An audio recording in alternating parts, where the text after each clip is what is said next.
ಆ ಜಿಂಗ ಲಕ ಲಕ ಲಕ ಎಲ್ಲ ಏನ್ ಮಾಡ್ತಿದ್ದೀರಾ? ಬರ್ರ ಬರ್ರ ಬರ್ರ ಬರ್ರ ಬರ್ರ ಬರ್ರ. ಎಲ್ಲರಿಗೂ ATM ಕಾರ್ಡ್ ತೆಗಿಬೇಕು ದುಡ್ಡು ಡ್ರಾ ಮಾಡಕ್ಕೆ. ಆರ್ಯವರ್ಧನ್ ನಾಲ್ಗೇನೆ ATM ಕಾರ್ಡು. ಅದೇನೋ ಅಂಡ್ ಒಳಗೋಗಿರೋರು ಬಹಳ ಫೇಮಸ್ ಆಗ್ತಾರೆ, ಬಹಳ ದುಡ್ಡು ಮಾಡ್ತಾರೆ.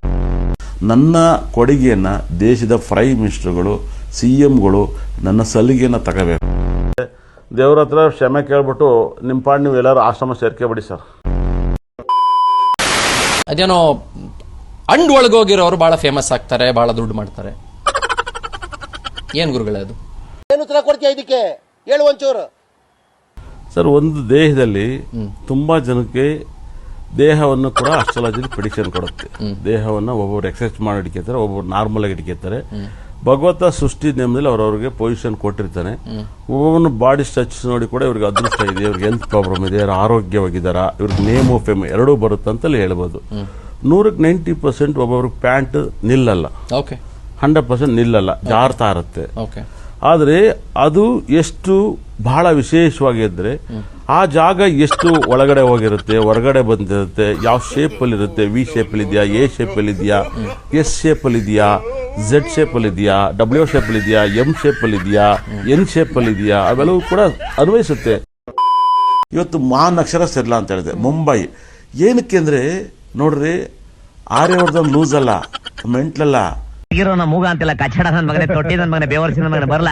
ನಾನು ಇವತ್ತರೆಗೂ ಎಲ್ಲರಿಗೂ ATM ಕಾರ್ಡ್ ತೆಗಿಬೇಕು ದುಡ್ಡು ಡ್ರಾ ಮಾಡಕ್ಕೆ. ಆರ್ಯವರ್ಧನ್ ನಾಲ್ಗೇನೆ ATM ಕಾರ್ಡು. ನಾನು ಮಾತಾಡಿದ್ರೆ ದುಡ್ಡು ಕೊಡ್ತಾರೆ. ನಾನು ಮಾತಾಡೇ ಇಷ್ಟು ವರ್ಷ ಸಂಪಾದನೆ ಮಾಡಿದ್ದೀನಿ. ನಾನು ಎಕ್ಸರ್ಸೈಸ್ ಮಾಡಿಲ್ಲ, ಡ್ಯಾನ್ಸ್ ಮಾಡಿಲ್ಲ, ಇಲ್ಲ ಡೈಲಾಗ್ ಕೊಡೋದಿಲ್ಲ. ನನ್ನ ಒಳ್ಳೆ 9 ಗ್ರಹ, 12 ರಾಶಿ, 27 ನಕ್ಷತ್ರ, 31 ಡೇಟು ಯಾರ ಅಪ್ಪನ ಮನೆ ಸೊತ್ತಲ್ಲ ಅಂತ ಹೇಳ್ತೀನಿ. ಇದು ಯಾವ ಧರ್ಮಕ್ಕೂ ಸೇರಿಲ್ಲ ಅಂತ ಹೇಳ್ತೀನಿ. ಎಲ್ಲರಿಗೂ ಬೇಕು. ಭಾಳ ಅರ್ಥ ಮಾಡ್ಕೊಳ್ಳಿ. ಏನಕ್ಕೆ ಇವತ್ತು ಮುಂಬೈ ದೇಶದ ಪ್ರೈಮ್ ಮಿನಿಸ್ಟರ್ ತಲೆ ಕೆಡಿಸ್ಕೊತಾರ್ರಿ ರೀ, ತಲೆ ಕೆಡಿಸ್ಕೊತಾರೆ ಅಂತಲೇ ಹೇಳಿದ್ದೆ ನಾನು. ದೇಶದ ಪ್ರೈಮ್ ಮಿನಿಸ್ಟರ್ ತಲೆ ಕೆಡಿಸ್ಕೊತಾವ್ರೆ. ಏನಕ್ಕೆ? ಇಡೀ ವರ್ಲ್ಡ್ ತಲೆ ಕೆಡಿಸ್ಕೊಂಡ್ರು, ಬಾಂಬ್ ಹಾಕ್ತಾರೆ, ವಾರ್ ಮಾಡ್ತಾರೆ ಅಂತ ವರ್ಲ್ಡ್ ಬೆಚ್ಚಿಬಿದವರು. ದೇಶದ ನರೇಂದ್ರ ಮೋದಿ ತಲೆ ಕೆಡಿಸ್ಕೊತಾವ್ರೆ. ನಾವು ಹೇಳೋದು ಜನಗಳಿಗೆ ಅರ್ಥ ಆಗಲ್ಲ. ಅರ್ಥ ಆಗೋದಕ್ಕೆ ಅವು ಬದುಕಿರೋಕಲ್ಲ, ಅಷ್ಟೊಂದು ಸತ್ತೋಗ್ಬಿಟ್ಟಿರ್ತಾರೆ ಅವ್ರು 100%. ನಾವು ಅರ್ಥ ಮಾಡಿಸ್ಬೇಕಂತ ಬರ್ತಿದ್ದೀನಿ. ನಾನು ನಿಮ್ಮ ಹತ್ರ ಒಂದು ಓಪನ್ ಚಾಲೆಂಜ್ ಮಾಡಿ ಹೇಳ್ತಿದ್ದೀನಿ. ನನಗೆ 5 ಜನ ಗೊತ್ತಿಲ್ಲದ್ದು ಕಮೆಂಟ್ ಮಾಡ್ತಾವೆ. 5 ಜನ ಗುರುಜಿ ಅವಕ್ಕೇನು ಗೊತ್ತಿಲ್ಲ, ಲೂಸ್ ಅಂತ ಹೇಳ್ತಾವೆ. ಏನ್ ಹೇಳಿ, ನಾವು ನಿಮ್ಮನ್ನ 13 ವರ್ಷ 15 ವರ್ಷದಿಂದ ನಾವು ಫಾಲೋ ಮಾಡ್ತಿದ್ದೀವಿ, ನಿಮ್ಮ ಮಾತೆಲ್ಲ ನಿಜ ಅಂತವೆ. ಅಂದ್ರೆ ನಾನು ಇನ್ನೂ ಕೂಡ ಕೆಟ್ಟ ಜನಗಳಿಗೆ ರೀಚ್ ಆಗಿಲ್ವಲ್ಲಪ್ಪ, ಅವ್ರಿಗೂ ರೀಚ್ ಆಗಿ ನಾನು ಚೇಂಜ್ ಮಾಡಿಲ್ಲ ಅಂತ ರಾತ್ರಿ ಜ್ಞಾನೋದಯ ಆಯ್ತು. ಅವರೆಲ್ಲರೂ ಕೆಟ್ಟವರು, ಆದ್ರೆ ಅವ್ರನ್ನೆಲ್ಲ ತಿದ್ದಬೇಕು ಅಂತ ಅನಿಸ್ತು ನನಗೆ. ಏನ್ ಹೇಳಿ ರೇ, ನಾನೇನು ಅವ್ರನ್ನೆಲ್ಲ ತಿದ್ದಬೇಕು, ಗೊತ್ತಿಲ್ಲ ಬಡ್ಡೆ ತವಕ್ಕೆ ಒಂದು ಕ್ಯಾಟಗರಿ ಬದುಕ್ತಾವೆ. ಏನ್ ಹೇಳಿ, ಅವ್ರಿಗೂ ಕೂಡ ನಾನು ರೀಚ್ ಆಗಬೇಕು. ಹಿಂಗಾರು ನಾನು ಆಮೇಲೆ ಹೇಳಿದೆ ಯಾರಿಗೋ ತುಂಬ ದೊಡ್ಡವ್ರಿಗೆ, ಸರ್ ಇವಾಗ ಮಣ್ ರೋಡ್ ಹಾಕಿದ್ದೀನಿ, ಕೊನೆ ಟಾರ್ ರೋಡ್ ಹಾಕಿ ಲೈಟ್ ಹಾಕಿ ಲೇಔಟೇ ಮಾಡ್ತೀನಿ, ಸುಮ್ಮನಿರಿ ಸರ್. ಫಸ್ಟ್ ಮಣ್ ರೋಡ್ ಹಾಕಿದ್ದೀನಿ, ಅವ್ರಿಗೆಲ್ಲ ಮಣ್ರು. ನಮ್ಮಂಥವ್ರು ನಾವು ರಾಜಕಾರಣಿ ಆಗದಿರೋ ಪರವಾಗಿಲ್ಲ. ನನ್ನ ಕೊಡುಗೆಯನ್ನ ದೇಶದ ಪ್ರೈಮ್ ಮಿನಿಸ್ಟರ್ಗಳು, CMಗಳು ನನ್ನ ಸಲಿಗೆಯನ್ನ ತಗೋಬೇಕು. ಇವನ್ಯಾವನ ಸೆಡೆ ನನ್ನ ಮಗ. 100% ಗೌರ್ಮೆಂಟ್ನ ಹೇಗೆ ನಡೆಸಬೇಕು, ಹೇಗೆ ಲಾಭ ಮಾಡಬೇಕು, ಹೇಗೆ ಜನಗಳ ಜೊತೆ ಹೋಗಬೇಕು, ಜನಗಳನ್ನ ಹೇಗೆ ನಾಡಿ ಮಿಡಿತವನ್ನ ಕಾಪಾಡ್ಕೋಬೇಕು. 100% ಈ ನಾಡಿ ಮಿಡಿತವನ್ನ ಆರ್ಯವರ್ಧನ್ ಟ್ರೋಲ್ ಆಗ್ತಾನಲ್ಲ, ಜನಕ್ಕೆ ಬೇಕಾರೋದು ಆರ್ಯವರ್ಧನ್. ಭಾಳ ವಿಶೇಷವಾಗಿ ಇವತ್ತು ಕೂಡ ನಿಮ್ಗೆ ನಾನು ಹೇಳ್ತೀನಿ ಕೇಳ್ರಿ, ನನ್ನ ಇನ್ಸ್ಟಾಗ್ರಾಮ್ ಐಡಿಲಿ ಆರ್ಯವರ್ಧನ್ ಕ್ರಿಸ್ಟಲ್ ನಿಮರದಲ್ಲಿ 3 ಕೋಟಿ ಜನ ಇದ್ದಾರೆ ನನ್ನ ಫಾಲೋ ಮಾಡ್ತಾ ಇರೋದು. ಫ್ರೆಂಡ್ಸ್ ಆಗೋದು ಬೇರೆ, ಫಾಲೋ ಮಾಡೋದು ಬೇರೆ. ಫೇಸ್ಬುಕ್ಕಲ್ಲೂ 3 ಕೋಟಿ ಇದೆ. ಕರ್ನಾಟಕದಲ್ಲಿ ಗೂಗಲಲ್ಲಿ ನಂಬರ್ 1 ಸ್ಥಾನದಲ್ಲಿ ನಾನಿದ್ದೀನಿ. ಸರ್ಚಿಂಗಲ್ಲಿ ನಂಬರ್ 1 ಯಾವ ಹೀರೋನು ಇಲ್ಲ ಕರ್ನಾಟಕದಲ್ಲಿ, ಯಾರೂ ಇಲ್ಲ. ಸರ್ಚಿಂಗಲ್ಲಿ ನಂಬರ್ 1 ಇದ್ದೀನಿ ನಾನು ಕರ್ನಾಟಕದಲ್ಲಿ. ನನ್ನ ಹೆಸರನ್ನ ಗೂಗಲ್ ಸರ್ಚ್ ಮಾಡ್ತಾ ಇದ್ದಾರೆ. ಮಾತೇ ಇಲ್ಲ. ಅದೇ ಅವನ ಹೆಸರು ಬಂದು ಶ್ರೀಕಾಂತ್ ಅಂತ. ಅವ್ನಿಗೆ MS ಎಲ್ಲ ಮಾಡ್ತಿದೀವಿ ಸರ್. ಫಾರಿನಲ್ಲಿ ಹೋಗಿ ಓದ್ಕೊಂಡು ಎಲ್ಲ ಬಂದಿದ್ದಾನೆ. ಆದ್ರೂ ನೆಮ್ಮದಿ ಇಲ್ಲ ಸರ್ ನಮ್ಗೆ. ಅವನು ಕೆಲ್ಸಕ್ಕೆ ಹೋಗಲ್ಲ, ಎಲ್ಲೂ ಹೋಗಲ್ಲ. ಬಾಡಿಗೆ ಬರ್ತಾ ಸ್ವಂತ ಮನೆ ಇದೆಯಾ? ಸ್ವಂತ ಮನೆ ಇದೆ, ನಮಗ್ ಬಾಡಿಗೆನೂ ಬರುತ್ತೆ ಸರ್. ಜಾತಕ ಚೆನ್ನಾಗಿದೆ. ನಿಮ್ಮ ಮಗನಿಗೆ 5ನೇ ಮನೇಲಿ ರಾವ್ ಇದ್ದಾನೆ. ರಾಹು ಶಾಂತಿ ಮಾಡಿಸಿ, ಅವಾಗ ಒಳ್ಳೇದಾಗುತ್ತೆ. ಇಲ್ಲಾಂದ್ರೆ ಕಷ್ಟ ಆಗುತ್ತೆ. ರಾಹು ಶಾಂತಿ ಎಲ್ಲಿ ಮಾಡಿಸ್ಬೇಕು ಸರ್? ಕುಂಭಕೋಣ ಮಲ್ ಮಾಡಿಸಿ. ನಮ್ಮಲ್ಲಿ ರಾಹುಗೆ ಸಂಬಂಧಪಟ್ಟಂತ ಸ್ಟೋನ್ ಸಿಗುತ್ತೆ. ಅದನ್ನೆಲ್ಲ ಅವ್ನು ನಂಬೋದೇ ಇಲ್ಲ ಸರ್. ಫಾರಿನ್ ಅಲ್ಲಿ ಇದ್ದೀನಿ, ಇವೆಲ್ಲ ಏನು, ಇವೆಲ್ಲ ಬೇಡ, ಆತರ ಒಂದ್ ಸ್ವಲ್ಪ ದೌಲತ್ತಲ್ಲಿ ಮಾತಾಡ್ತಾನೆ ಸರ್ ಅವನು. ಅರ್ಥ ಆಯ್ತು ಅನ್ಸುತ್ತೆ. ಯಾಕೆ ಮದುವೆ ಆಯ್ತಾನೆ ಕೇಳಿ, ಯಾಕೆ ಮದುವೆ ಆಯ್ತು ಫಾನ್ ಇದೆ ಅವ್ರಿಗೆಲ್ಲ ಏನಿಲ್ಲ ಬಿಡು ನಿಮ್ದಾಗಿರೋ ಅಂತ ಹೇಳಿ.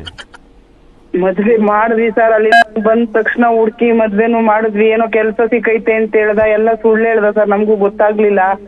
ಅಲ್ಲಿ ಮನೆ ತಗೊಂಡಿದೀನಿ, ಕಾರ್ ತಗೊಂಡಿದೀನಿ, 10 ವರ್ಷ ಅಲ್ಲೇ ಜೀವನ ಮಾಡಿದ ಸರ್, ಫಾರಿನ್ ಅಲ್ಲಿ MS ಮಾಡ್ಕೊಂಡು. ಮನೆ ತಗೊಂಡಿದೀನಿ, ಕಾರ್ ಇದೆ ನನ್ನ ಹತ್ರ, ಅದಿದೆ, ದುಡ್ಡಿದೆ ಅಂತ ಹೇಳ್ದ. ಆಯ್ತು ಎಲ್ಲ ಚೆನ್ನಾಗಿದ್ದಾನಲ್ಲ ಅಂತ ನಾವು ಮದ್ವೆ ಮಾಡಿದ್ವಿ ಸರ್. ಚೆನ್ನಾಗಿಲ್ಲ ಅಂದ್ರೆ ನಾವು ಮದ್ವೆ ಮಾಡ್ತಿರ್ಲಿಲ್ಲ, ಇನ್ನೊಂದ್ ಮಗುನ್ ಬಾಳ ಹಾಳು ಮಾಡ್ತಿರ್ಲಿಲ್ಲ. ಈಗ ಈ ಕಡೆ ಅವಳ ಜೊತೆನೂ ಇಲ್ಲ, ನಮ್ ಜೊತೆನೂ ಇಲ್ಲ, ಬೇರೆ ಬಾಡಿಗೆ ಮನೆಯಲ್ಲಿ ವಾಸವಾಗಿದ್ದಾನೆ ಸರ್. ಹಿಂಸೆ, ಅವಳಿಗೂ ಹಿಂಸೆ ಕೊಡ್ತಾವನೆ, ನಮಗೂ ಹಿಂಸೆ ಕೊಡ್ತಾವನೆ.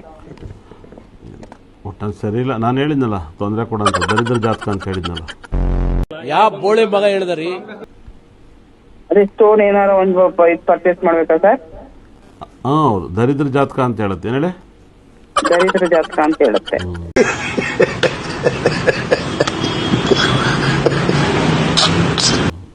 ಅದು ನಿಮ್ಮ ಯಜಮಾನ ಜಾತಕ ಹೇಳ್ತೈತೆ. ನಿಮ್ಮ ಯಜಮಾನ ಜಾತಕದಲ್ಲಿ ಮಗನ ಜಾತಕ ದರಿದ್ರ ಜಾತಕ ಅಂತ ಹೇಳ್ತೈತೆ. ಇನ್ನು ಅವನದೇ ಜಾತಕ ನೋಡ್ರೆ ಸರಿ ಇದೆಯಲ್ಲ ಇನ್ನೂ ಗೊತ್ತಿಲ್ಲ. ಅವಂದು ಕೇಳಿದ್ವಿ ಸರ್ ನಿಮ್ಮ ಹತ್ರ ನಿನ್ನೆ. ಲೈವ್ ಅಲ್ಲ, ಲೈವ್ ಅಲ್ಲೇ ಕೇಳಿದ್ವಿ. ಚೆನ್ನಾಗಿರ್ತಾನೆ, ಕೆಲಸ ಸಿಗುತ್ತೆ ಅಂತ ಹೇಳಿದ್ರಿ ಸರ್. ಅವನು ಚೆನ್ನಾಗಿರ್ತಾನೆ, ನಿಮಗೆ ಚೆನ್ನಾಗಿದೆ ಅಂತ ಕೇಳಿದ್ರ ಅವತ್ತು? ಬರೀ ಇಂಥದೆಯಾ? ಇಲ್ಲ ಸರ್, ನಮಗ್ ಚೆನ್ನಾಗಿರುತ್ತ ಅಂತ ಕೇಳಿಲ್ಲ ಸರ್. ಮತ್ತೆ ನಿಮ್ ತಪ್ಪು ನನ್ನ ಮೇಲೆ ಆಗ್ತಿದ್ರ? ಇಲ್ಲ ಸರ್, ನಿಮ್ಮ ಮೇಲೆ ಅವ್ನು ನಾನು ಚೆನ್ನಾಗಿದೆ ನೀವೇ ಲೂಸ್ ಅಂತ ಹೇಳ್ತಾನೆ, ಬೇಕಾರೆ ನಾವು ಕೇಳಿಬೇಕಾರೆ.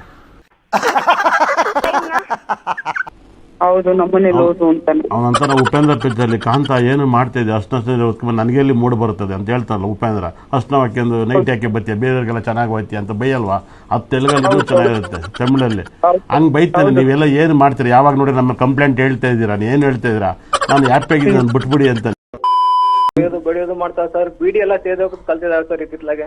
ಹೇಳಿದ್ನಲ್ಲ, ಅವಳಿಗೆ ಎನರ್ಜಿ ಬಂದ್ರೆ ನೀವು ಕೊಡೋ ಕಾರ್ಯಕ್ರಮ ಏನ್ ಹೇಳಿ? ಹ್ಞೂ ಸರ್. ಹಾಗಾಗಿ ಖಂಡಿತ ಸರ್, ಅವ್ರನ್ನ ನೀವು ಯಾವ್ದ್ರಲ್ಲೂ ತೃಪ್ತಿ ಪಡ್ಸೋಕ್ಕಾಗಲ್ಲ, ಅವ್ರ ಆಸೆನೂ ತೃಪ್ತಿ ಪಡ್ಸೋಕ್ಕಾಗಲ್ಲ, ಅವ್ರ ಸಂಪಾದನೆ ಮಾಡ್ಸೋಕೆ ಹೋಗಲ್ಲ, ಅವ್ರನ್ನ ಮೆರ್ಸಕ್ ಹೋಗಲ್ಲ. ಯಾವುದೋ ಲೂಸನ್ ಮದುವೆ ಮಾಡ್ಕೊಬಿಟ್ಟಿರ ಸರ್, ಈ ಜನ್ಮದಲ್ಲಿ ನೀವು ಅನುಭವಿಸ್ಬೇಕು. ಈಗ ಸರ್ ಹೆಂಗ್ ಸರ್, ಈಗ ಮುಂದೆ ಅವ್ರನ್ನ ಏನಾದ್ರು ಬಿಡ್ಬೋದಾ? ಡಿವೋರ್ಸ್ ಕೊಡ್ಬೋದಾ? ಖಂಡಿತ ಕೂಡ ಸರ್, ಕೊಟ್ಬಿಟ್ಟು ಹೋಗಿ ಸರ್. ಗೋಡೆಗಳಿಗೆ ನಿಮ್ಮ ತಲೆ ಗೆಜ್ಜೆ ಕಾರ್ಯಕ್ರಮಗಳಿದಾವೆ. ನಿಮ್ಮ ಅಮ್ಮನ ಪಿಂಡ ಯಾವ ಬೋಳಿ ಮಗನಿಗೆ ಅರ್ಥವಾಗುತ್ತದೆ? ಕೊಡ್ತಾ ಇಲ್ಲ ಸರ್ ಡಿವೋರ್ಸ್. ಅದೇ ಆಮೇಲೆ ತಿಂಗಳಲ್ಲಿ 4 ಸಾರಿ ಪೊಲೀಸ್ ಸ್ಟೇಷನ್ಗೆ ಹೋಗ್ಬೇಕು ಸರ್. ಹೊಡೆದಿದ್ದಾನೆ ಅಂತ ಹೋಗ್ತಾರೆ ಸರ್, ನಾನೇ ಹೊಡ್ಸ್ಕೋತೀನಿ ಸರ್. ಅದೇ ಈ ತರ ಇದೆ ಸರ್. ನೋಡಿ ಸರ್, ನೋಡಿ ಸರ್, ಈ ಪ್ರಪಂಚದಲ್ಲಿ ಕಾನೂನುಗಳು ಇನ್ನೂ ಹೊಸ ತಿದ್ದಬೇಕಾಗುತ್ತೆ. ದೇವ್ರ ಹತ್ರ ಕ್ಷಮೆ ಕೇಳ್ಬಿಟ್ಟು ನಿಮ್ಮ ಪಾಡ್ ನೀವು ಎಲ್ಲರೂ ಆಶ್ರಮ ಸೇರ್ಕೊಬಿಡಿ ಸರ್. ಹಂಗಂತೀರಾ ಸರ್? ಖಂಡಿತ ಕೂಡ ಸರ್, ದೇವ್ರ ಸರ್ ಬೆಂಗಳೂರಲ್ಲಿ ನಿಮ್ದು ಯಾವ್ದಾದ್ರು ಆಶ್ರಮ ಇದೆಯಾ ಸರ್ ಬೆಂಗಳೂರಲ್ಲಿ? ಖಂಡಿತ ಕೂಡ ಸರ್, ಕಟ್ಟಾಗ ಬಂದು ಜಾಯಿನ್ ಆಗಿ ಸರ್.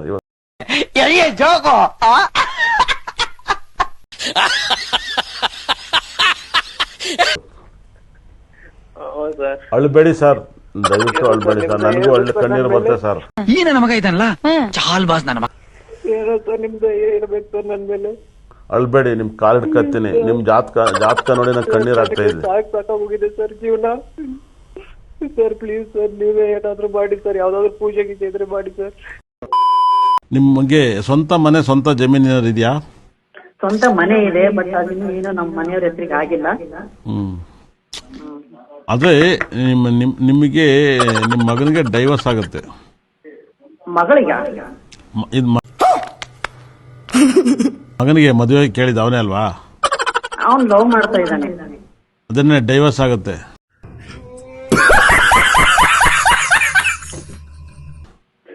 ಮತ್ ಮದುವೆ ಮಾಡೋದ್ ಬೇಡ ಅಂತ ಅದನ್ನ ಜವಾಬ್ದಾರಿ ಡೈವರ್ಸ್ ಆಗುತ್ತೆ ಅಂದ್ಮೇಲೆ ಅವ್ರು ಅಡ್ಜಸ್ಟ್ ಮಾಡ್ಕೊ ಹೋಗ್ಬೇಕು. ಏನ್ ಹೇಳಿ? ಯಾರು ಇವನ್ ಅಡ್ಜಸ್ಟ್ ಆಗ್ಬೇಕಾ ಅವಳು ಅಡ್ಜಸ್ಟ್ ಆಗ್ಬೇಕಾ ಸ್ವಾಮಿ? ಇವನ್ ಜಾಗದಲ್ಲಿ ಡೈವರ್ಸ್ ಇದೆ, ಅವಳ ಜಾತಕ ನಮ್ಗೆ ಗೊತ್ತಿಲ್ಲ. Emotional damage. ಆಮೇಲೆ ಬಂದ ಸೊಸೆ ನಿಮಗೆ ಅನ್ನ ಹಾಕಲ್ಲ. ನನ್ ಮೇಲೆ ಹಣೆ ಇಟ್ಟಳು ಹಾಕಲ್ಲ ಅಂತೀರಾ? ಯಾವುದೇ ಕಾರಣಕ್ಕೂ ಹಾಕಲ್ಲ. ಇವಾಗ ಡವ್ ಮಾಡ್ತಾರೆ, ಬೇಕಾರೆ ಕಾಲಿ ಬಿಗಿತಾರೆ, ಕುಂಕುಮ ಇಡ್ತಾರೆ, ಅತ್ತೆ ಚೆನ್ನಾಗಿ ತಾಯಿ ತರ ಅಂತಾರಲ್ವಾ? ಮದ್ವೆ ಆದ್ಮೇಲೆ ದೆವ್ ಹಿಡ್ಕಿ ಅಂತಾರೆ.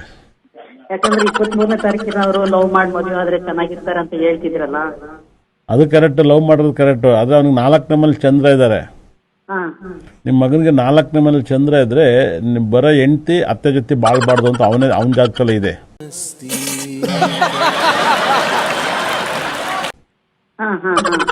ಹಂಗಾಗಿ ಮುಂಚೆ 23ನೇ ತಾರೀಕು ಅರ್ಧ ಲೂಸು ಅರ್ಧ ಮೆಂಟ್ಲುಗಳು ಇವೆಲ್ಲ ಏನೇಳೆ ಹಾಫ್ ಮೆಂಟ್ ಅಲ್ಲ, ಫುಲ್ ಬಾಯ್ಲ್ ಅವು. ನಾನು ಕಣ್ಣೆದ್ರಿಗೆ ಇದ್ರೆ ಶೂಟ್ ಮಾಡಿ ಸಾಯಿಸ್ಬಿಡ್ತೀನಿ. ಇರಿಟೇಷನ್ ಕಣ್ರಿ, ಕಳ್ಸಿ. ಚೆನ್ನಾಗಿ ಮಾತಾಡ್ತಾನೆ ಗುರುಗಳ, ಬಹಳ ಒಂಥರ ಪಾಯಿಂಟ್ ಆಗಿ ಮಾತಾಡ್ತಾನೆ. ಅದು 2ನೇ ಮನೇಲಿ ರಾವಿದ್ದಾನೆ, ಕ್ರಿಮಿನಲ್ ಮಾತುಗಳು. 2ನೇ ಮನೇಲಿ ರಾವಿದ್ರೆ ನಾಲ್ಗೆ ಇದೆಯಲ್ಲ, ಚೆನ್ನಾಗಿ ನೀಟಾಗಿ ಮಾತಾಡ್ತಾರೆ. ಚಂದ್ರ ಮತ್ತೆ ಕುಜಗ್ರಹ ನೋಡ್ತಾರೆ, ಅದರಿಂದ ಡೈವರ್ಸ್ ಆಗುತ್ತೆ. ಯಾಕಂದ್ರೆ ನಾವು ಅವ್ರನ್ನ ಮದುವೆ ಮಾಡಿ ಬೇರೆನೇ ಇಟ್ಕೊಂಡ್ಬಿಡೋಣ, ನಮ್ ಜೊತೆಗೆ ಇಟ್ಕೊಳ್ಳೋದು ಬೇಡ ಅಂತ. ಅದು ಒಳ್ಳೆ ಕೆಲಸ.